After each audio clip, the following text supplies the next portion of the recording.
Bom dia, boa tarde, boa noite. Começando mais um Lifecast. Estamos aqui hoje também junto com o Amaral. Fala aí. E aí, tranquilo? Mais um episódio aí do Lifecast. Dessa vez aqui com o Rafael. Começar logo aí, sem enrolação. Se apresenta aí pra gente. Fala galera, tudo bem? Boa tarde, bom dia, boa noite. Sou Rafael de Souza Vieira, sou professor de Educação Física, também sou professor de dança e tô aí para conversar com essa galera boa. Bacana. Pô, Rafa, começa falando aí pra gente então, cara. Por que você decidiu se tornar professor de educação física, professor de dança? Então, vamos lá, eu comecei a pensar, na verdade, sobre isso já perto de terminar o ensino médio. Não foi uma coisa que eu tinha pensado desde criança, né? Que normalmente tem essa pergunta, o que você quer ser quando crescer? Enfim, na verdade, eu queria ser jogador de futebol, assim como muitos meninos e meninas sonham em ser. E joguei, né? Tive a oportunidade de sair do país para disputar campeonato, um time de Rio das Ostras. Foram algumas experiências muito boas. E, e aí insisti aí até os 49 do segundo tempo, já que a gente está falando de futebol. Só que tem um momento que a gente precisa pensar em outros caminhos. E aí foi quando eu pensei em entrar na faculdade. Na verdade, eu no terceiro ano, eu falei, não sei se eu faço história, não sei se eu faço educação física. Uma coisa não tem tanto a ver com a outra assim, se a gente for pensar. Só que eu gosto muito de ouvir histórias, né, de saber o contexto histórico das coisas. Então, enfim, aí eu escolhi educação física porque eu sempre fui apaixonado por esporte e foi por aí. Só que a história, ela tá sempre junto comigo, porque tudo que remete à história de alguma coisa, história de pessoas, isso me encanta muito. Então foi por aí que eu comecei a trilhar esse caminho na educação física. Perguntou da dança também, né? Sim, sim. A dança, a dança, estava até fazendo um bate-papo com a galera da Universo lá de Niterói ontem, e estava falando sobre isso. Quando eu estava no último ano da faculdade, foi quando eu descobri o CNH2 Núcleo Cultural, desculpa, que é uma casa de cultura aqui da cidade de Macaé, que existe já há 16 anos. E aí eu comecei a fazer aula de dança, eu já gostava de dançar antes, né, outras coisas. E aí eu conheci essa casa de cultura, comecei a fazer aula de hip hop, né, danças urbanas, e aí eu comecei a estudar mais sobre a própria cultura hip hop, sobre as danças urbanas, e temas afins. E aí eu comecei a dar aula lá, e fiz preparação física dos grupos de dança, e estou lá até hoje. Hoje também atuo no grupo de formação de liderança, que é uma troca de conhecimentos, né, para auxiliar as pessoas que querem dar aula na área cultural. Bacana. A gente sabe que a pandemia, ano passado, veio com tudo, acabou afetando muitas áreas. A gente queria saber da sua parte, como é que afetou o seu trabalho e... Beleza. Bom, assim como em todas as profissões, né, a educação física também foi muito afetada, a dança também. Então a gente teve que, essa palavra que ficou muito forte, né? A gente teve que se reinventar totalmente, todos nós. E foi bem difícil, porque a gente não podia sair de casa, né? Tinha todas essas restrições que a gente já sabe bem, né? A gente passou por isso e a gente precisava motivar os alunos a se movimentar. Aí, como fazer isso dentro de casa? Como fazer isso em espaços reduzidos, né? Então, foi um desafio muito grande, mas eu, na- sem, sem falsa modéstia, assim, os professores, né, são muito criativos. E aí, eu puxo sardinha para o meu lado. Nós, da educação física, temos muito essa característica muito forte, né, de ser criativo. Não quer dizer que a gente inventa as coisas na hora, tá, gente? Isso é diferente. Então, a gente precisou usar todas as estratégias que eram possíveis e impossíveis para fazer com que vocês, alunos e a população, pudesse se manter ativa. Haja vista que a gente sabe da importância, né, sobretudo contra o Covid, a importância da gente estar ativo fisicamente. Legal. Pô, eu acompanho lá de vez em quando, eu vejo que você tem o projeto do Personal Kids, não é? Sim, sim. Você já tinha esse projeto ou você criou na pandemia? Ah, muito bom, muito bom. Cara, foi na pandemia. Foi na pandemia porque a gente estava entrando de férias na escola e, enfim, foi por outros motivos também que eu estava precisando, querendo fazer um trabalho para mim, né? Um trabalho que eu desenvolvesse, né? As minhas ideias, as minhas pesquisas, né? Que eu estudo bastante sobre o brincar, sobre a infância, sobre pedagogia do jogo, pedagogia do esporte. A pandemia também, dentro da pandemia, eu foquei ainda mais nesses meus estudos. E pensando na parte financeira, eu precisava fazer algo para poder ter uma renda extra. E aí eu falei, pô, o que que eu vou fazer? E o que que eu acho que uma coisa que eu adoro fazer é dar aula. Sou apaixonado por dar aula e adoro dar aula para criança. E aí eu falei, cara, já sei, vou fazer personal de criança. Ponto. E aí tive a ideia, conversei, escrevi o que eu queria, qual era a proposta, qual o objetivo, e aí lancei a ideia. E graças a Deus foi muito bem aceito. Inclusive, eu achei que só ia durar o período de férias, né? Eu comecei o projeto finalzinho de novembro, aí dezembro eu sabia que férias, a galera ia querer. Janeiro também. E aí, só quando foi finalzinho de janeiro, eu tive uma grata surpresa, que a maioria dos alunos, os pais, né, no caso, falaram que não, nós vamos continuar. Né?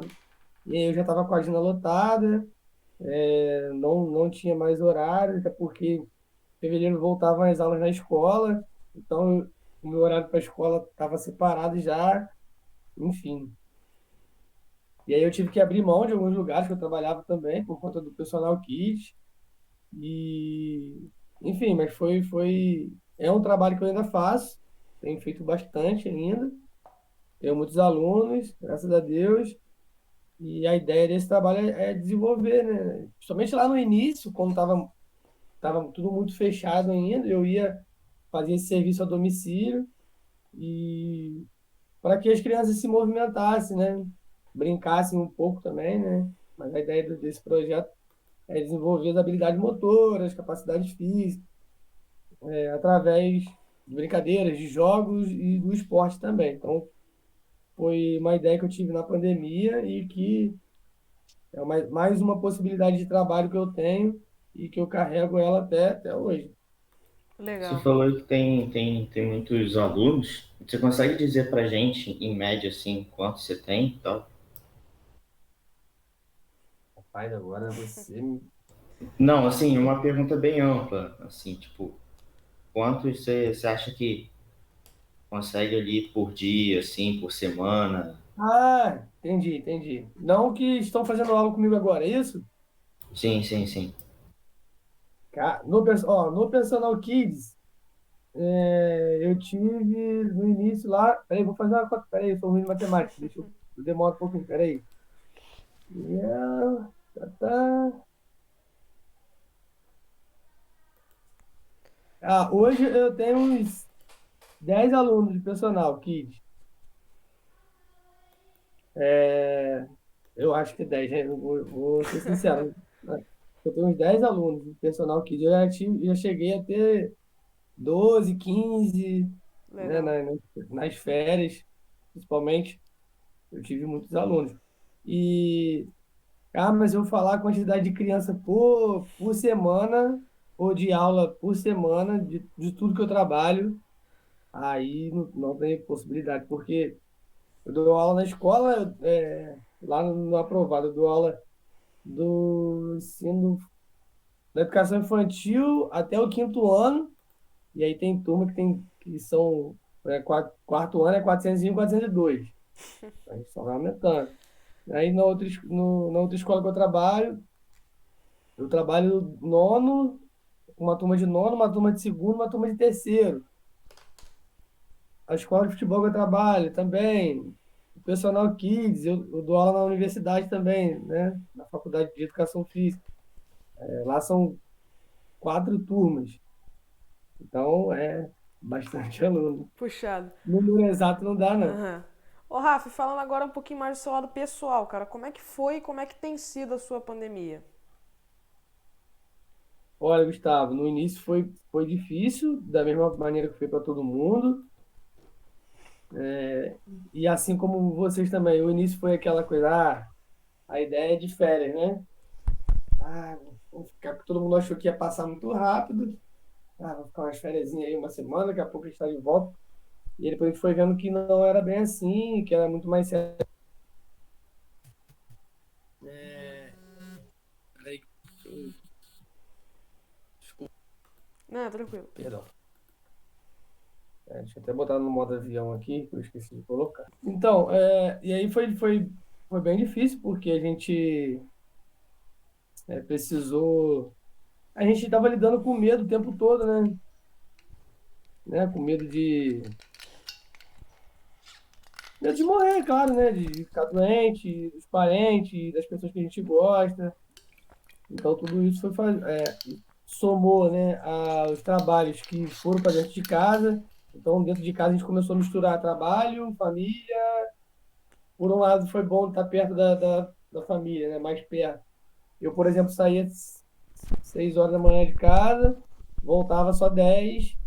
Às vezes, quando eu voltava, minha filha estava dormindo, entendeu? Então, por esse lado, foi bom, só que foi passando o tempo, vai ficando mais complicado, né? A gente conciliar, né? Trabalho em casa, trabalho, família, estudo. Então foi difícil, sim, foi difícil. Teve um momento que a cabeça deu uma bugada, como vocês falam. E aí uma das estratégias que eu usei foi a atividade física durante o tempo, né? De fazer atividade em casa. Depois enjoou também, normal, encheu o saco, falei, não aguento mais fazer nada em casa, de atividade. O que mais? Então foi difícil, né? Como eu estava falando. Só que a gente começou tava falando da válvula de escape, né? A atividade física foi uma, e assistir vídeo de piada foi uma outra válvula de escape boa também.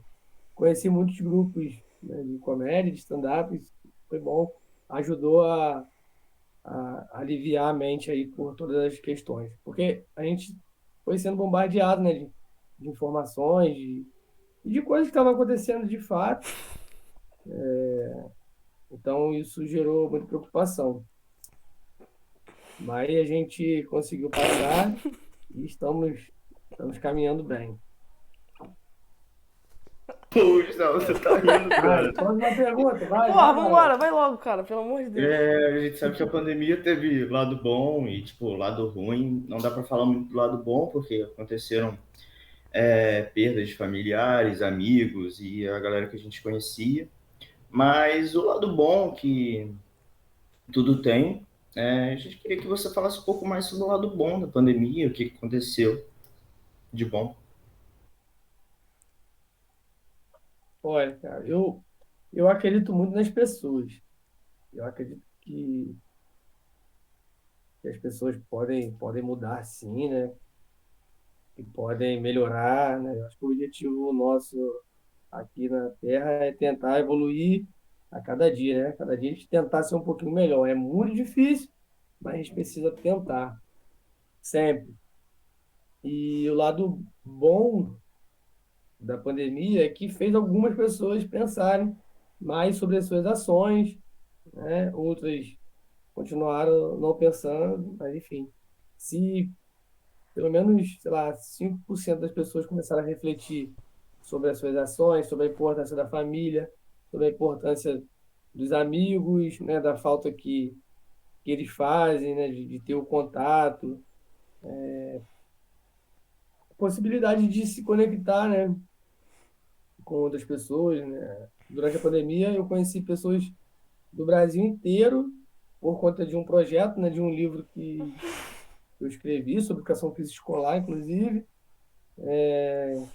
Então, eu conheci muitos profissionais de educação física que escreveram esse livro, como eu falei, da Bahia, Pernambuco, do próprio Rio de Janeiro, de São Paulo, enfim. Então, um dos lados bons, né, um aspecto bom, né, da pandemia foi essa possibilidade de conhecer outras pessoas, possibilidade de pensar mais um pouco na família, de ter essa qualidade de estar junto, porque também não adianta tirar para que esse tempo seja de qualidade, de estar junto com a família, porque não adianta nada estar com a família e estar aqui no celular. Eu posso ficar 1 hora aqui, porque não corresponde a 5 minutos de qualidade. Às vezes você fica 5 minutos, como eu falei, mas você está ali, né? Entregue, está olhando no olho, está conversando. Então, esse também foi uma questão positiva. A possibilidade de estudo também, que por mais que a gente saiba que a internet já está aí há bastante tempo, a gente muitas vezes tem dificuldade em utilizá-la para o lado positivo, né? No caso muito específico do estudo. Então, eu tive a oportunidade também de estudar bastante através de palestras, de vídeos, de podcast, né? Isso que vocês estão fazendo aqui também é muito interessante e acredito que seja um dos frutos que a pandemia, das possibilidades que a pandemia trouxe. Com certeza. Pô, Rafa, pra gente finalizar, cara, deixa um recadinho aí pro pessoal. Ó, vou dar ataque de riso igual vocês. Não, brincadeira. Cara, um recado que eu tenho para dar para a galera jovem, né, da idade de vocês, seria para essa galera ou para todo mundo que está Pra ouvindo? quem for assistir isso aí, cara, deixa teu recado Quem aí. for assistir. Eu vou puxar a sardinha aqui para mim, pro meu lado. Então, eu queria deixar, o recado que eu queria deixar é para que vocês procurem fazer atividade física, porque por mais que todos já saibamos dos benefícios, principalmente na infância e na adolescência, quando é estimulada a prática dessas atividades, você cria um gosto e, e a probabilidade de vocês serem adultos, né, ativos fisicamente é muito grande, se você tem essa vivência na infância e na adolescência. E o mais importante é isso, né, que vocês criem esse gosto, criem esse hábito, né, na verdade é um hábito de praticar atividade física, porque além dos benefícios físicos, né, que todo mundo já sabe, melhora do condicionamento, evita doenças, enfim. Tem a questão emocional, a questão da mente, né, de autoestima, dos esportes coletivos, né, as atividades coletivas. A gente tem a socialização, né, enfim. Então, isso tudo é muito importante e a atividade física ela tem esse papel aí fundamental. Então, todos vocês pratiquem atividade física, procurem algo que gostem de fazer. Pô, eu gosto muito de pedalar, cara. Procura ter esse hábito de pedalar. Eu gosto muito de jogar tênis. Você, Gustavo, gosta de jogar tênis. Então, vai jogar tênis. Ah, Amaral gosta de jogar futebol. Vai jogar futebol. Não importa qual a modalidade, mas pratiquem atividade física sempre. Beleza, galera? É isso. Pô, Rafa, gostaria de agradecer pelo teu tempo, cara, pela sua disponibilidade de estar aqui conversando um pouquinho com a gente. Agradecer em nome do grupo. Pô, muito obrigado. Valeu, galera. Eu que agradeço aí. Beleza? Se precisar, é só chamar e só lembrar, porque eu ando esquecido, né, Gustavo? Você sabe disso. Não, tranquilo. Valeu, Valeu? Rafa. Valeu, Obrigadão, cara. Amaral. Valeu.